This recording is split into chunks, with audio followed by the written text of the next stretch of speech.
Hi, movie summary here. Today I'm going to explain a horror movie called The Substance. The movie opens as we are introduced to our protagonist, Elizabeth Sparkle. She is a 50-year-old actress who has achieved great success in her field and even won an Oscar. However, the star's glory days are gradually coming to an end as she no longer possesses the youthful charm she once had. Despite her age, Elizabeth is still in great physical shape and currently hosts a popular morning aerobics program. One day, after her usual program, Elizabeth wants to relieve herself, but discovers that the women's restroom is out of order. As she is desperate, she sneaks inside the men's restroom and enters a stall. While there, Elizabeth accidentally overhears her producer Harvey entering and talking on the phone with someone. He begins to trash talk about Elizabeth, claiming that she now looks like a grandma and needs to be replaced by a younger woman. Hearing this, our protagonist is taken aback and deeply disappointed. Later, we see Elizabeth and Harvey having lunch, where he is disgustingly devouring shrimp. During the meal, he asserts that he has to give the audience what they want and casually mentions that he intends to fire her. This devastates Elizabeth and she leaves without saying anything. On the way home, she notices some workers tearing down a billboard with her picture. She becomes so upset that she loses focus and ends up wrecking her car. Sometime later, Elizabeth wakes up in a hospital without any major injuries. A doctor tells her that his wife is a big fan of hers, but the frustrated actress can't hold back her tears. Observing this, a young and attractive male nurse approaches her and tries to comfort her. He examines her back with interest and mutters to himself that she's a good candidate. Afterward, he hands her jacket back and assures her that she's fine. During this interaction, Elizabeth notices a peculiar birthmark on his hand. Later, when she leaves the hospital, Elizabeth discovers a USB drive in her jacket along with a note that reads, "It changed my life." Upon returning home, she plugs the USB into her TV, and it turns out to be an advertisement for a product called The Substance.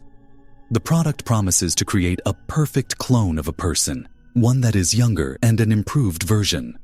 The advertisement states that both versions will be the same person, and they must switch between their younger and older selves every 7 days. At first, Elizabeth finds the idea absurd and tosses the USB drive into the trash can. However, after giving it some thought, she retrieves it and calls the number written on its back. An operator greets her, and Elizabeth states that she wants to order The Substance. The man then asks for her address, which she nervously provides.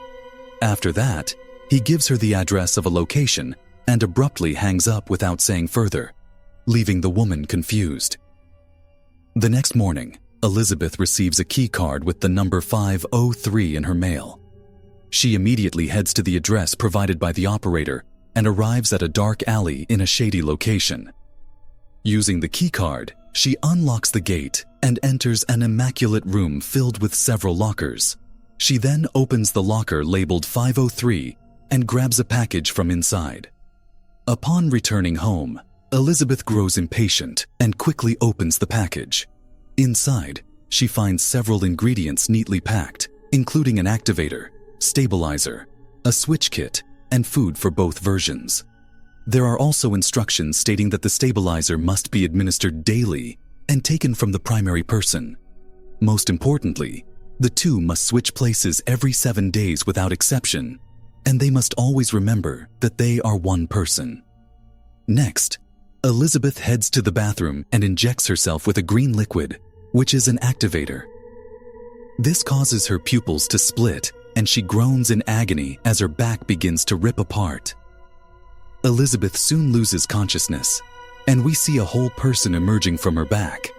It turns out to be a young and attractive version of Elizabeth. She seems to understand what is happening, so she quickly sews up the back of the older Elizabeth. Shortly after, as the young woman is taking a shower, she feels dizzy and also has a nosebleed. This makes her realize that she has to follow the instructions, or else she'll die.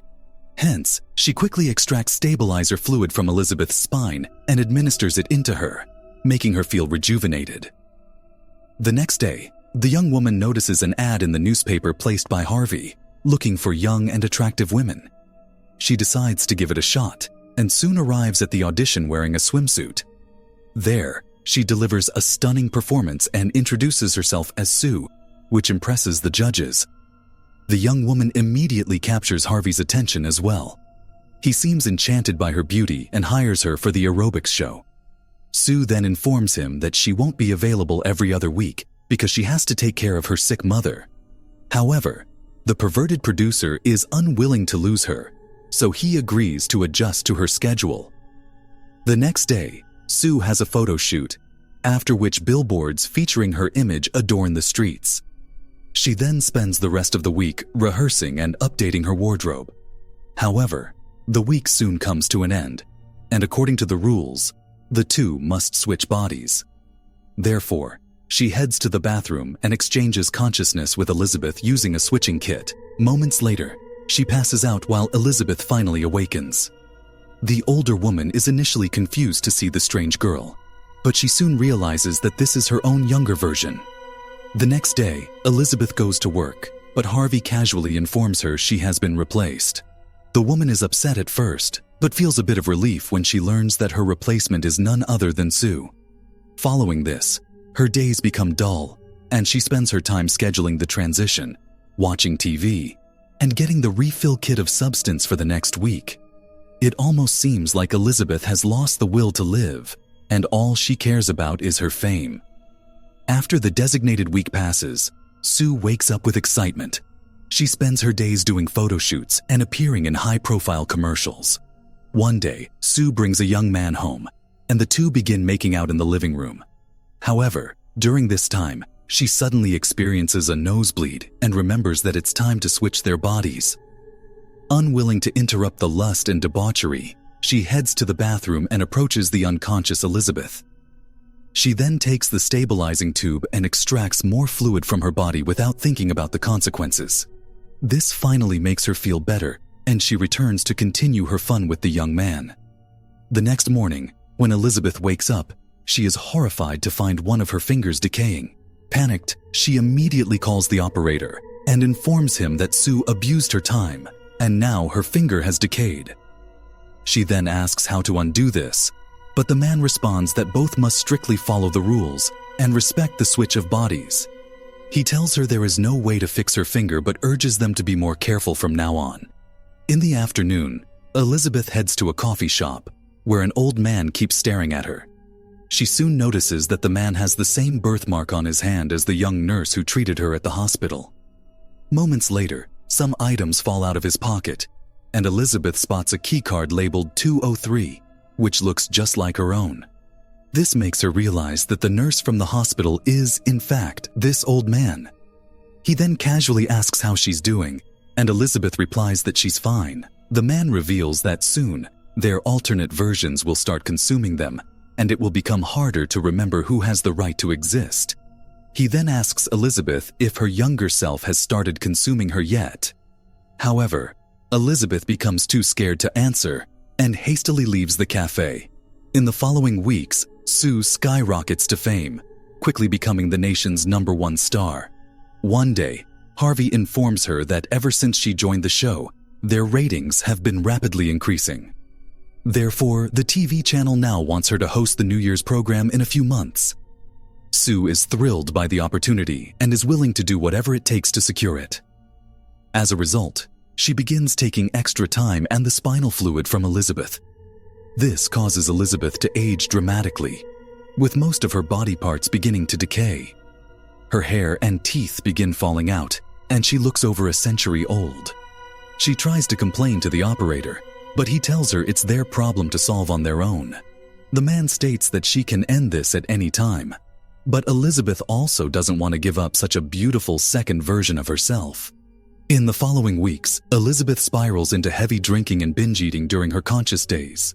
A frustrated Sue complains to the operator about the old woman's habits while she has to work hard all week. She claims that she needs more time for herself, but the man again reminds her that they must respect balance and that despite the two bodies, they are still one person.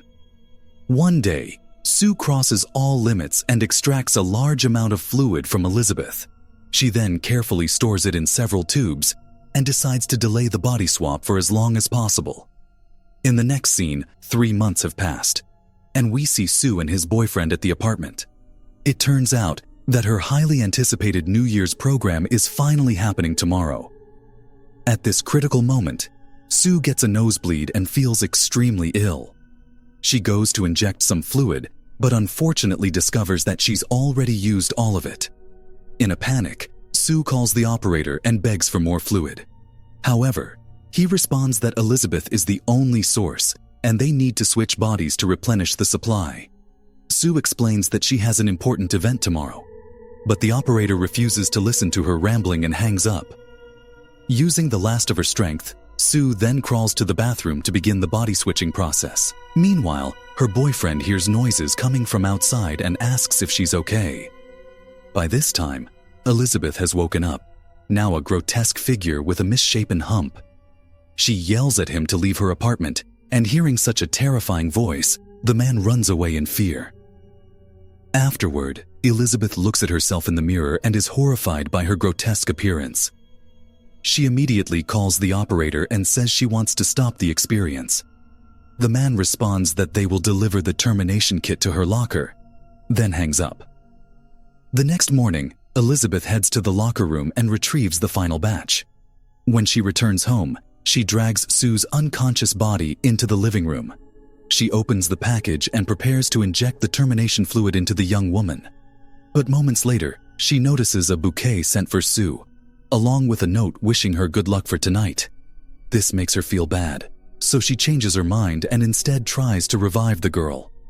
Just then, Sue wakes up, and it turns out that the half-injected termination serum caused a glitch, allowing both of them to become conscious at the same time. Sue notices the half-empty syringe and quickly realizes what Elizabeth had planned to do. Furious, she attacks the older woman with brutal force. After a long and violent struggle, Sue finally manages to overpower Elizabeth and beats her to death. Following this, she gets ready for her big night, feeling no remorse or guilt about her actions. In the evening, she attends the New Year's Eve performance, where she is dressed in a gorgeous gown. Everything seems to be going perfectly, but she doesn't have the stabilizer fluid needed to maintain her condition. As a result, Sue begins to feel increasingly sick. She rushes to the bathroom where she shockingly notices that her teeth are starting to fall out. Sue tries to ignore it, as this is the biggest night of her life. However, while in the elevator, she notices her fingernails have detached, and her ear also suddenly falls off. Panic-stricken, Sue rushes back home, where she finds some leftover activator serum that Elizabeth used to create her. Since it's a very important night for her, she injects herself with it, believing it will help her create another youthful body. Sue then painfully passes out, but instead of a beautiful woman, a bizarre flesh-like mass bursts forth from her spine. This mutated entity, called Monstro Elizasu, is a grotesque, hybridized abomination blending Elizabeth's and Sue's features. It looks horrifying, with multiple eyes and arms, and even Elizabeth's face protruding from its back. Despite her condition, Eliza Sue decides to attend the event and puts on the dress that Sue was wearing. She then cuts Elizabeth's face from the giant portrait, applies lipstick to it, and wears it to cover her own face. Next, she pierces diamond earrings into her disfigured flesh and styles her hair, which is barely a few strands. Pleased with her work, she rushes to the event, ready to host the New Year's Eve celebration. The scene then cuts to the event where everyone is eagerly awaiting Sue's arrival. However, instead of her, the horrifying creature appears wearing Elizabeth's face as a mask, which leaves everyone flabbergasted. Regardless, she begins to address the audience, but soon her mask falls off. As the crowd sees her grotesque face, all hell breaks loose, and they start calling her a monster. Most of them flee in terror, but one gentleman wields a baseball bat and hits Elisa Sue's head, causing it to explode. A fountain of blood then bursts out of it, drenching most of the audience present. But even after being decapitated, she regenerates and transforms into a more distorted form. In the final scene, the mutilated remnants of Elisa Sue finally manage to escape from the theater, She soon stumbles into the street, causing her entire body to explode. Elizabeth's face then separates from the wreckage, but she continues to crawl along. Eventually, it finds a resting place, which is Elizabeth Sparkle's star on the Hollywood Walk of Fame. As she gazes up at the night sky, she recalls her days of fame before she completely melts away. The next morning, after a street sweeper cleans up the mess, only a cracked and faded star is what is left of Elizabeth.